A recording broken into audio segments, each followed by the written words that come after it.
Myriam Aïd Ali Slimane qui va être la première voix à présenter le projet ETER. Je dis présentation, il ne s'agit pas de lancement puisque c'est un projet du gouvernement du Sénégal, mais comme c'est des collègues qui ont travaillé sur ce projet avec l'État du Sénégal, donc on va seulement vous donner quelques aperçus de ce que c'est qu'en attendant peut-être si le gouvernement décide un lancement officiel beaucoup plus solennel, etc. J'en profite pour saluer tous les représentants du ministère des Finances, du ministère de l'Économie et du ministère du Numérique, qui sont véritablement nos partenaires dans tous ces deux travaux-là. Myriam, tu as la parole. Merci Madame Ba, chers collègues, bonsoir. Alors, fort des analyses et des recommandations du livre présenté par mon collègue Marc, et suite à une requête du gouvernement, le programme ETER, Emploi, Transformation économique et relance, est né l'année dernière. Voilà. Et on va vous expliquer sa genèse et son fonctionnement et, on l'espère, ses impacts positifs espérés. Alors, comme je le disais, nous avons reçu une requête du gouvernement à l'été 2020 qui s'appuyait sur 3 questions principales. La première, c'est compléter les réponses à court terme de l'État face à la pandémie du Covid. 2, permettre une croissance inclusive tirée par le secteur privé et créatrice d'emplois.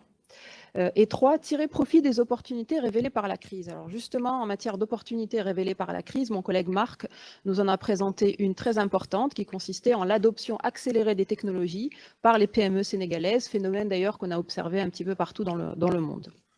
Donc voilà, il s'agissait de tirer profit de cette opportunité en appuyant les entreprises à en faire plus, mais pas seulement. Voilà. Et donc de là est né le programme pour les résultats. Donc il s'agit d'un programme d'appui financier au plan de relance du gouvernement sénégalais qui décaisse suite à l'atteinte de résultats. Voilà, donc c'est un des instruments de la Banque mondiale. Donc, ce programme est devenu effectif en août 2021 et il est venu en soutien au programme gouvernemental qui a été cité précédemment, le fameux PASS, donc le programme d'accélération de la compétitivité et de l'emploi, qui lui-même est un sous-programme du fameux PAP2A et du plan Sénégal émergent, qui est le programme économique par an. Voilà, donc le programme ETER s'appuie sur 4 briques que nous allons vous détailler. Une brique facilitant l'accès au marché, et donc en améliorant la compétitivité. Une brique facilitant l'accès aux technologies. Une brique d'accès au financement. Et une brique d'accès aux infrastructures de qualité via de meilleurs partenariats publics-privés. Alors regardons dans le détail comment se structure ce programme ETER. Donc là, c'est une vision schématique du programme qui vous montre les différentes parties prenantes et intervenant dans le programme. Donc c'est un programme qui est mené par le ministère de l'économie.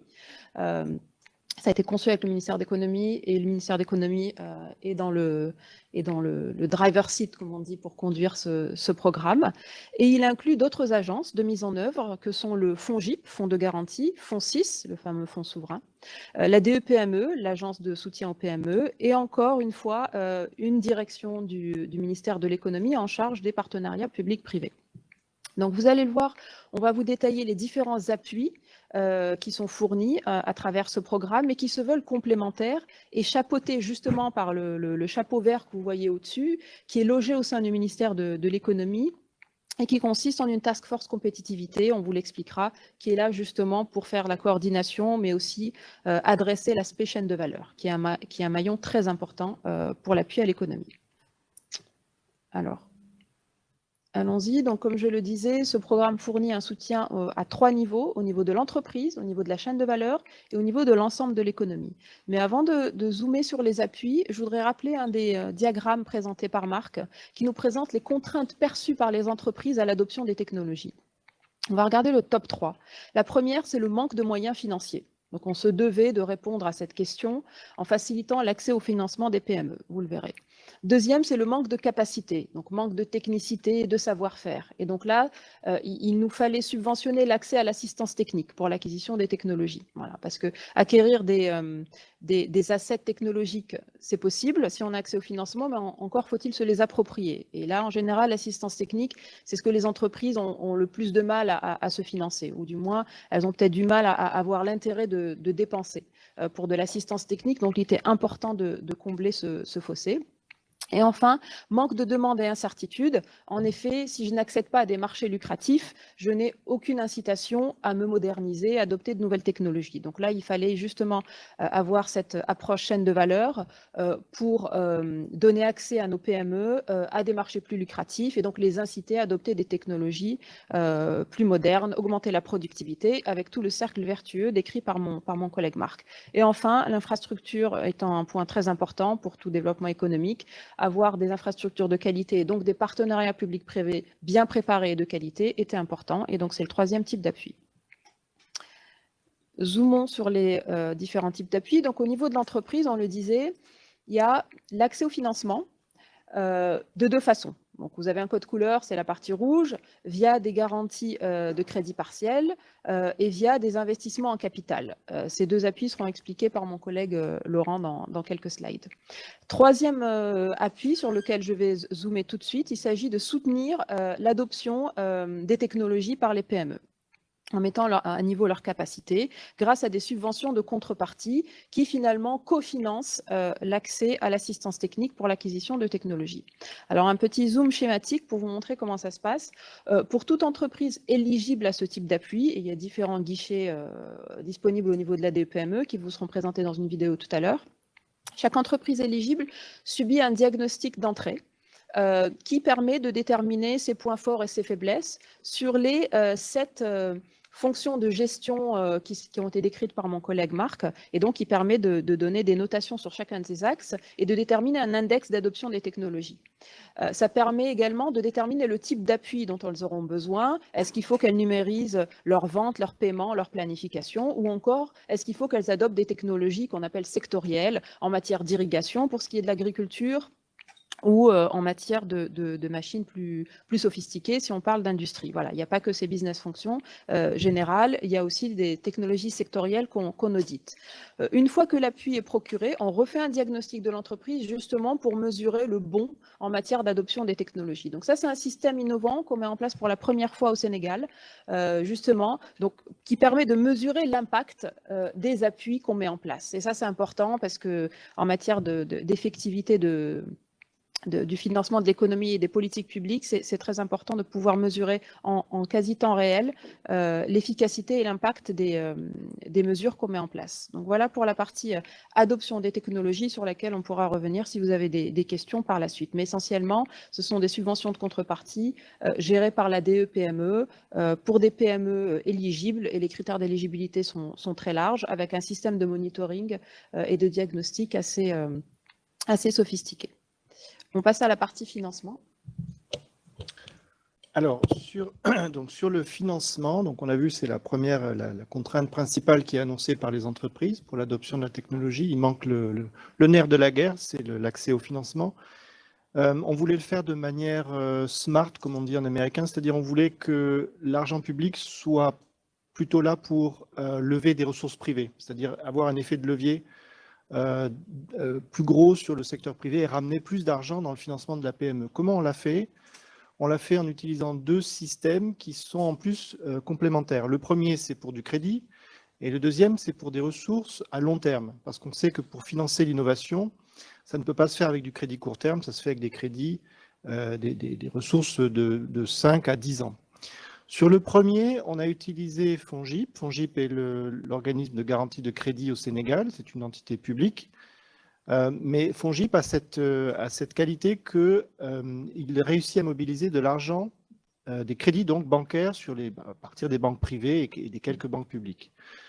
Donc l'idée pour nous, c'était de mettre de l'argent dans FONGIP et en même temps de professionnaliser FONGIP. On a pu obtenir des partenariats avec KfW et la coopération italienne pour rehausser le niveau de qualité opérationnelle, en tout cas de FONGIP, sa gouvernance, sa prise de risque, etc. Donc FONGIP a encore un chemin à faire pour s'améliorer, mais ça va se faire dans les 3, 4, 5 années qui viennent. Et c'est plutôt bien parti. Donc la partie financement crédit à travers FONGIP est de l'ordre de 50 millions. Et avec l'effet de levier, on estime que les banques pourraient financer jusqu'à 250-300 millions de dollars de crédit aux PME. Et on parle de PME qui sont plutôt petites. On ne parle pas des grandes PME qui, elles, d'habitude, n'ont pas besoin disons n'ont pas de problème pour se financer auprès des banques.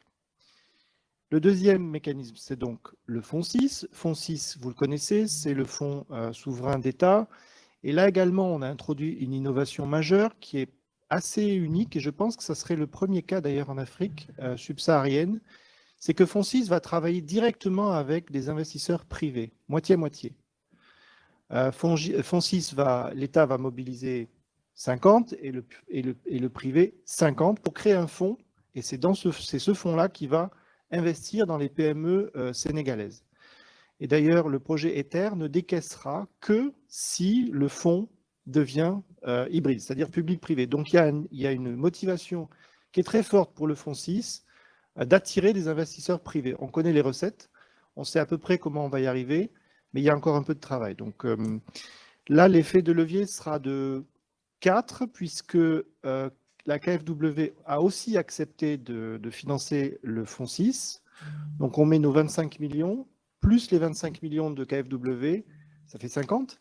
Et donc fonds 6 devra lever 50 autres millions supplémentaires. Donc fonds 6 doit atteindre une taille de 100 millions de dollars pour financer la PME sur des projets d'investissement à plus long terme. Voilà, la combinaison des deux fait que normalement, plus d'entreprises au Sénégal, et en particulier des petites PME, devraient avoir moins de difficultés pour se financer auprès du secteur bancaire et des structures de capital risque. Voilà. Merci Laurent. Nous passons maintenant à l'approche chaîne de valeur. Donc après avoir zoomé sur la partie entreprise, nous allons zoomer sur la partie chaîne de valeur, ou encore on peut aussi l'appeler la partie sectorielle, sauf qu'une chaîne de valeur c'est un peu plus fin et granulaire que le secteur. Donc, il s'agit de faire un vrai travail de terrain pour identifier et lever les goulots d'étranglement qui inhibent le développement des chaînes de valeur. Vous avez quelques exemples en bas, ce sont les chaînes de valeur sur lesquelles la Task Force Compétitivité logée au niveau du ministère de l'économie va se concentrer en 2022, mais il y en aura d'autres les années suivantes. Voilà. Donc, il s'agit d'identifier et lever des goulots d'étranglement. Quelques exemples de goulots d'étranglement, typiquement, le premier, c'est la coordination des acteurs. Il faut être plusieurs pour exporter, il faut mettre ses moyens en commun. Et là, ça s'appelle un échec de coordination en économie, et il faut une entité, une institution, générale publique, ou une institution de cluster, mais qui vient par la suite en général, qui aide les acteurs à se coordonner et à exporter en commun, à partager des infrastructures et des services communs. Voilà. Il y a aussi des goulots logistiques, des goulots de chaîne de froid quand il s'agit d'agriculture, de certification qualité, de connaissance des marchés. On ne connaît pas les marchés les plus lucratifs et on a tendance à exporter toujours au même marché qu'on connaît, donc c'est bien de pouvoir s'ouvrir à des marchés et à des segments stratégiques qui sont plus intéressants. Et donc, ça, c'est un travail important de veille continue. Voilà. Et puis, comme on l'a mentionné précédemment, donc il y a un travail d'acquisition des technologies adéquates pour pouvoir adresser ces marchés lucratifs, et aussi d'accès au financement décrite par mon collègue Laurent. Voilà. Donc, vous avez en bas quelques exemples de filières qu'on va appuyer cette année, mais il y en aura d'autres l'année prochaine. Alors, en appuyant ces filières, le ministère de l'économie et sa task force vont adopter une approche territoriale ou spatiale.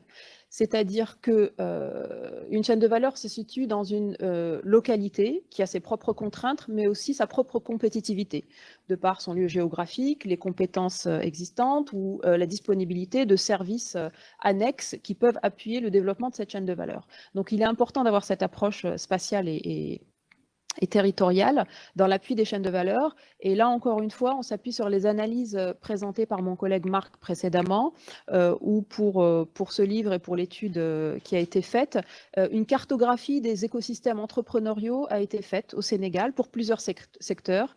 Et vous avez sous les yeux 3 secteurs qui ont été cartographiés: agribusiness, numérique et tourisme. Et donc là, on regarde la densité des entreprises, la qualité du management, la diversité et la qualité de leurs produits, et ça permet d'identifier des clusters potentiels à emmener plus loin, mais aussi des clusters qui sont en dessous de leur potentiel et qui mériteraient d'être appuyés. Voilà. Donc ça, c'est pour la partie un peu méthodologique et le lien, encore une fois, avec les analyses qui ont été faites dans le cadre du livre. Donc voilà pour le deuxième type d'approche au niveau sectoriel ou chaîne de valeur. Dernier type d'appui qui est procuré dans le cadre de ce programme, il concerne l'ensemble de l'économie et les partenariats publics-privés, justement pour de meilleures infrastructures. Donc le programme appuie la création et la capitalisation d'un fonds de préparation de projets PPP qui finance des études de faisabilité, réputé très cher et compliqué. Donc, c'est pour ça qu'il est important de se donner les moyens de bien faire les analyses de faisabilité avant chaque projet, bien structurer financièrement les projets, justement pour des infrastructures de meilleure qualité et avec un impact accru sur l'économie. Ce fonds PPP et l'unité PPP qui le gère s'appuie sur la fameuse loi PPP et ses décrets qui ont été adoptés récemment et menés par le ministère de l'économie. Voilà pour la description du programme. Je finis justement sur la vision schématique du programme, des différentes agences impliquées qu'on remercie vivement pour l'excellent travail effectué pendant la préparation et pendant la mise en œuvre qui démarre. Voilà, donc FONGIP, FONSIS, ADE, PME et évidemment le ministère de l'économie, voilà, en leader. Merci à vous. On va tout de suite vous présenter une vidéo descriptive du projet en 3-4 minutes. Ça dure juste 3 minutes maximum, 4 minutes. Alors, c'est une vidéo en français, mais elle est aussi disponible en Wolof et en anglais. Donc, vous l'aurez sur Internet bientôt. Est-ce que vous voyez? Non, vous ne voyez pas.